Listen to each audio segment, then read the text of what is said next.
What's going on, guys? So I recently got this little Amargasaurus from that 5 surprise blind bag thing, and I thought it'd be really cool to paint this guy to look like a hatchling version of the larger Mattel Amargasaurus. So that's what we're going to do today. I'm going to be mixing some colors together to match that skin tone. So I'm going to be taking leather brown, olive green, and yellow ochre, and mixing them together until I get sort of this gross looking sludgy sewage color right here. And this is a perfect match for the Mattel Amargasaurus. I'm going to be shooting this through my airbrush, but no airbrush is required. You can paint this by hand. This is just going to make this process a little bit quicker on my end. But I'm going to apply a couple of thin coats to this guy and then let that dry. And now once the base coat and the skin color of this thing is dry, I'm going to go ahead and move on and paint all the darker color deco on this figure. And to get a close enough color match for that one, I'm going to be mixing melted chocolate and black together, heavy on the black because I want this to be a very, very dark brown, almost on that black spectrum, but not just straight black.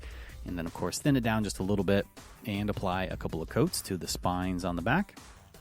And then we'll take that same paint and we'll paint the little decorations that go down the side of the animal here. And these are super simple. They're just random sized W's.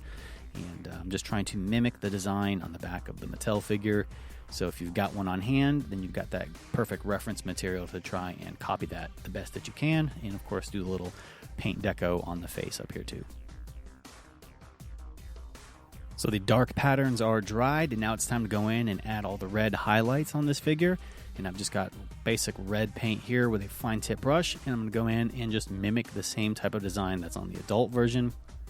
I'm using a fine tip brush for this because these spines are teeny tiny and the space in between them is really small. So if you get a little slop on the outside or an area you don't want the red paint, you can just go back in and clean it up and touch it up with the dark paint that you mixed up for the deco on the back part here.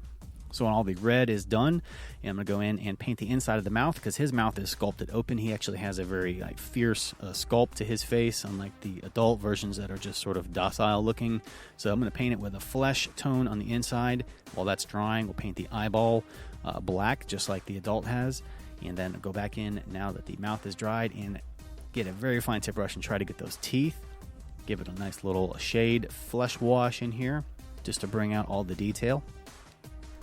Going to add a little white dot to represent the light catch in his eyeball and then seal him up with Mod Podge, and this little guy is done. So I hope you guys enjoyed this little quick video and it's helped you out and inspired you, and maybe you can get out there and find one of these guys and repaint it to look like the hatchling for your Mattel Amargasaurus.